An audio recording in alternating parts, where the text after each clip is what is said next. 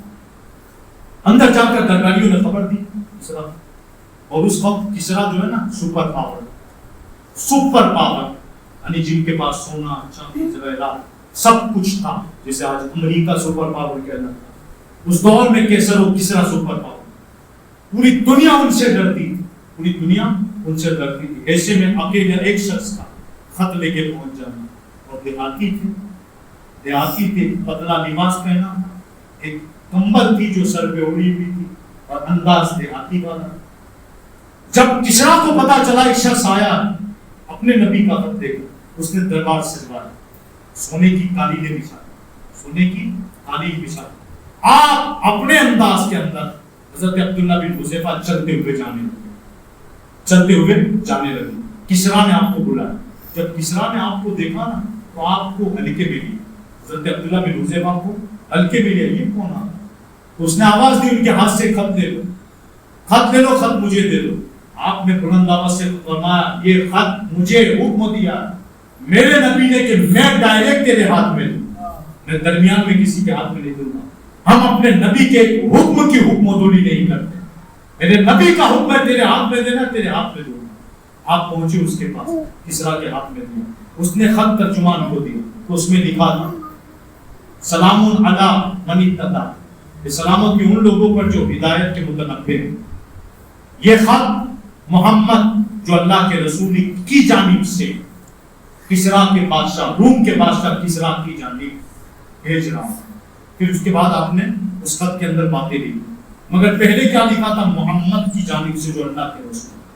جیسے ہی ترجمان نے یہ جملہ استعمال کیا, کسرا بادشاہ نے وہ خط غصے میں پکڑا, کھینچا اور کھینچ کر پڑھنے بنا پھاڑ کر اس کے کاغذات حضرت عبداللہ بن حذیفہ کے سامنے, اور عبداللہ بن حذیفہ سے کہا نکل جاؤ میرے دربار سے باہر. آپ کو نبی پاک کے عاشق تھے, آپ نے تو پھر سوال دی, چادر ڈالی, نکل گئے باہر, دربار سے چلے گئے. اور یہاں کسرا نے پوری بات نہ پڑھی مگر خط پڑھا. چند لمحات کے بعد اس کا غصہ ٹھنڈا ہوا. اس نے کہا کہ جو آیا تھا نا اس کو بلا, عبداللہ بن حذیفہ. یہ لوگ تلاش کرنے گئے مگر عبداللہ بن حذیفہ تو اپنی روش میں گھوڑے پر سوار ہوئے نکل گئے حضور کی بارگاہ. یہاں وہ حضور کی جانب پہنچ گئے, یہاں لوگ تلاش کرنے لگے مگر کوئی نہ ملا. وہ پہنچ گئے واپس, کہنے لگے کسرا سے وہ تو چلے گئے, وہ تو یہاں سے چلے گئے.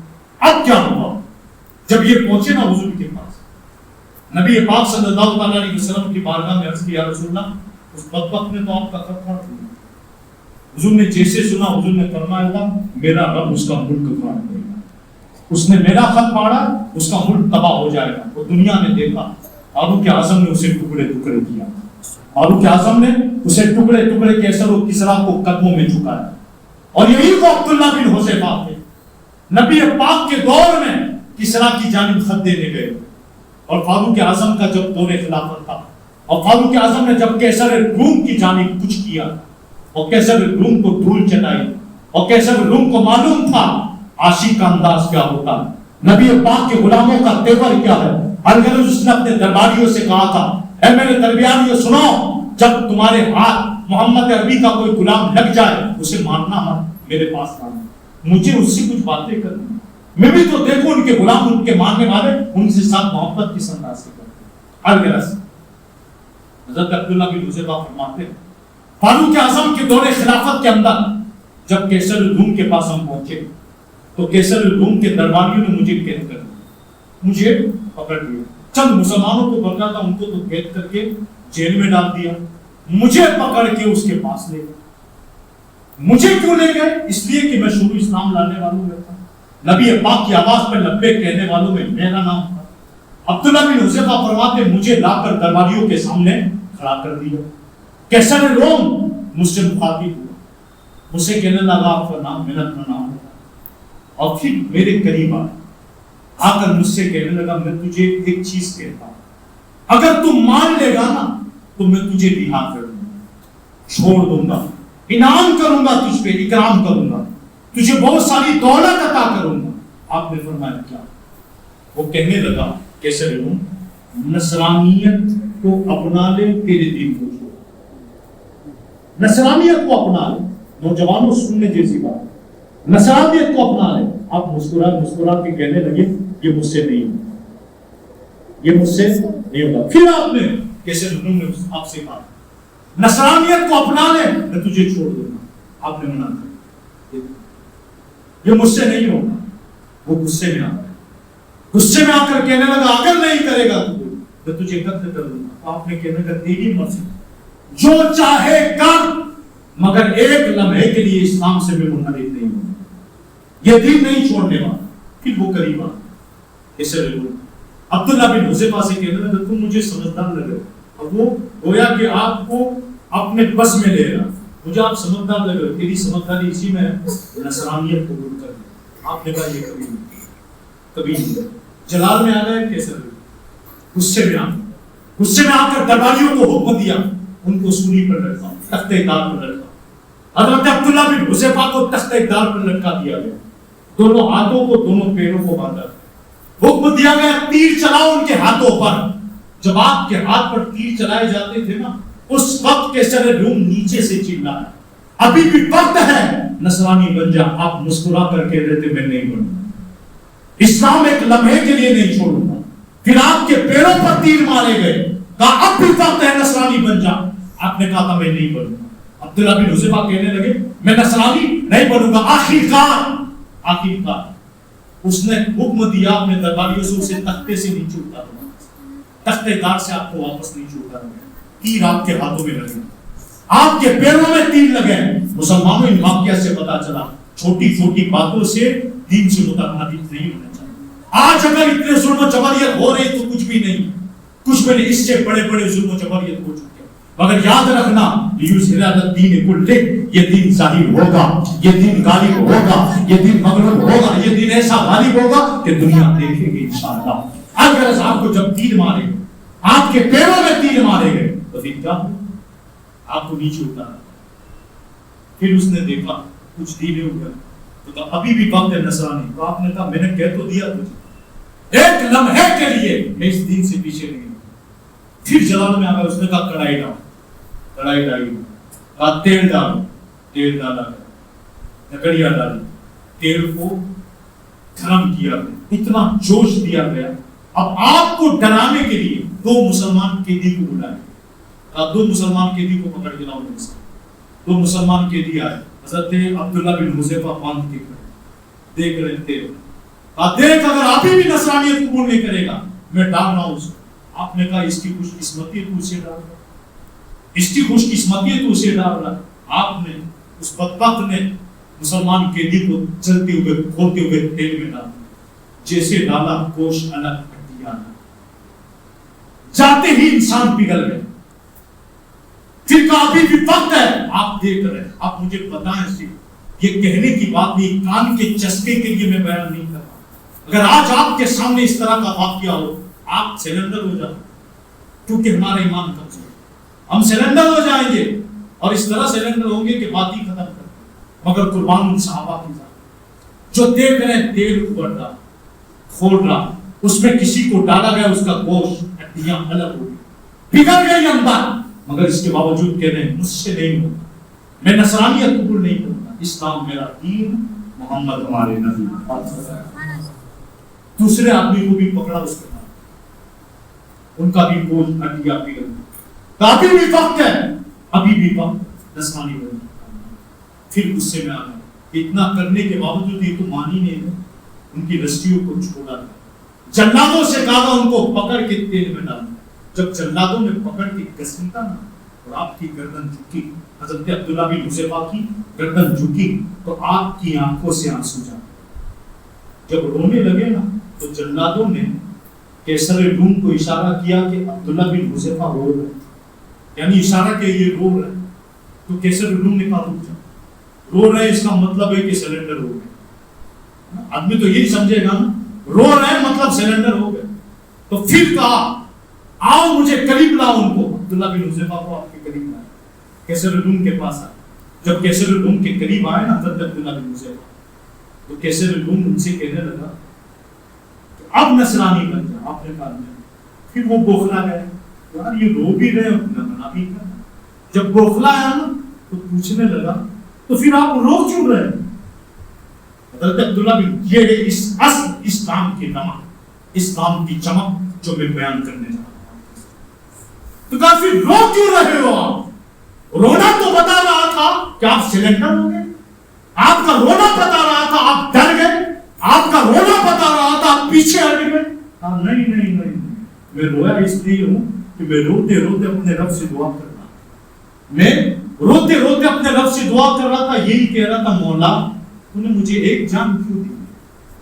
تو نے مجھے ایک جان کیوں دی ہے؟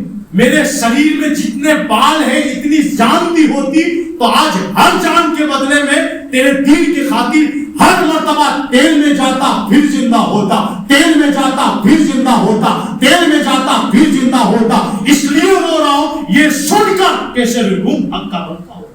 یہ کون سے لوگ ہیں؟ کہاں پیدا ہوئے؟ کس کے عاشق؟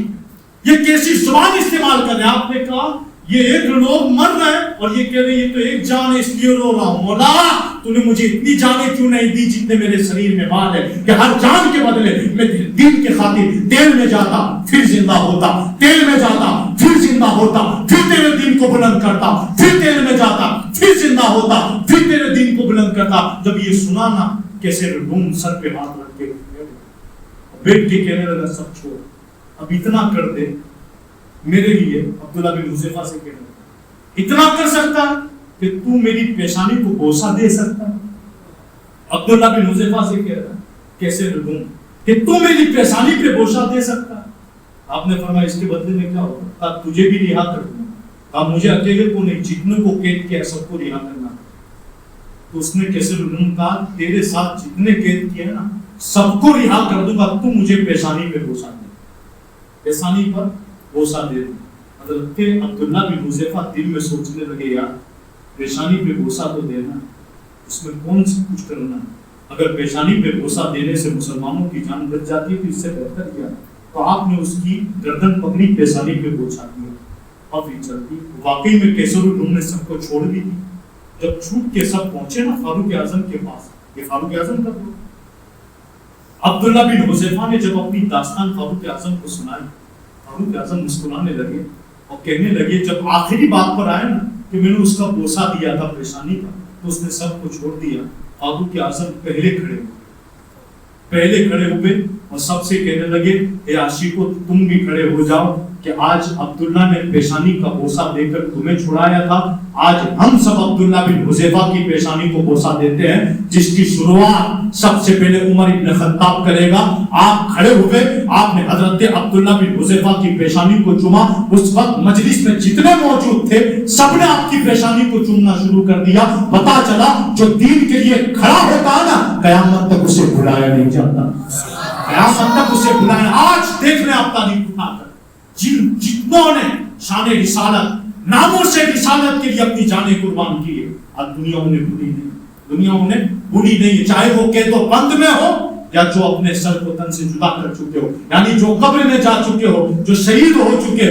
آج دنیا آج بھی انہیں یاد کر رہی ہے جن کے سر دنیا میں رہے ہو یا نہ رہے ہو یا جو دنیا میں موجود ہو مگر جنہوں نے نبی پاک کے لیے، ناموس رسالت کے لیے اپنی جانیں قربان کی. آج بھی دنیا ان کو یاد کرتی ہے اور یاد کرے گی قیامت تک، کیونکہ صحابہ کرام نے ہم تک کوششوں کے ذریعے دین ہم تک پہنچایا ہے. تو پیارے اسلامی بھائیوں، نوجوانوں، واقعہ سنانے کا مقصد یہ نہیں تھا کہ صرف سن کر دل تک پہنچایا جائے، نہیں، واقعہ سنانے کا مقصد یہ تھا اب جس ماحول میں ہم جی رہے ہیں یہ بڑا کٹھن ماحول ہے، یہ فتنوں کا دور ہے، قدم قدم پر امتحانات ہے، قدم قدم پر اسلام کے لیے چیلنجز ہے، قدم قدم پر اسلام کے لیے گویا کہ ہر نیا چیلنج آتا ہے. لہذا ایسے ماحول کے اندر ایک جوان کا، ایسے ماحول میں مسلمانوں کا استقامت کے ساتھ دین پر قائم رہنا بڑا کٹھن ہے. مگر جن کے دلوں میں صحابہ کے واقعات موجود ہوں گے، جن کے دلوں میں نبی پاک کا عشق ہوگا، جن کے دلوں میں اہل بیت پاک کی کوششیں، کاوشیں جو انہوں نے انتھک کوششوں کے ذریعے دین ہم تک پہنچایا ہے، یہ واقعات خود بھی یاد ہوں گے، خود سنے ہوں گے، اپنے بچوں کو سنائے ہوں گے تو وقت آنے پر استقامت مل ہی جائے گی، مگر یاد رکھنا بے ڈھنگی میں زندگی گزاری ہوگی تو کچھ بھی نہیں ہو پائے گا، کیونکہ وقت بڑا نازک ہے، فتنوں کا دور ہے۔ اللہ تبارک و تعالی ہم سب کو ان فتنوں سے محفوظ فرمائے اور ہم سب کو صحابہ کرام کے واقعات پر عمل کی توفیق رفیق نصیب فرمائے، دین پر استقامت نصیب فرمائے، اسلام پر استقامت نصیب فرمائے، اہل سنت و جماعت پر استقامت نصیب فرمائے۔ السلام علیکم۔